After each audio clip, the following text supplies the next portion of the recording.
operação chiquito para teste, biópsia. Se ainda tem alguma inseguridade tocante ao grado de sospecho, a posição ou tamanho do tumor. Tumor não, especialista faz uma operação chiquito promê, assina chama biópsia.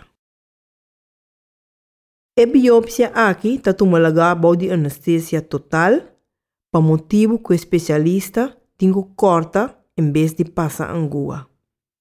O especialista corta na lugar sospechoso. Tim viaja passa wire fine dentro do pecho com ajuda de aparato de mamografia, ecografia ou de MRI. Assim, o especialista pode melhor onde tem que corta. De maneira aqui, o especialista que haya mais tanto célula ou tecido sospechoso para teste. A meta para ajudar a gente mulher caminha possível, fazendo uma operação que taspar o pecho.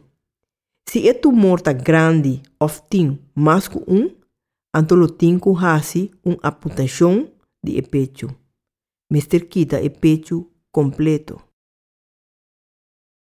Por de pulmão, ex-tórax. Se não há tecido maligno, está seguro que lo sigue uma operação. Tapecei, saca por trás de pulmão, para waxi o paciente por aguanta uma operação. O pulmão está suficientemente forte para uma operação? Además, o radiólogo está check se o pulmão está limpo. Hora de câncer avançado em pecho, e por plama vai o pulmão também. Essa aqui chama uitzaaiing of metastasen. Tá importante para essa aqui, para em tal caso, o tratamento está diferente. Essa aqui não está boa notícia.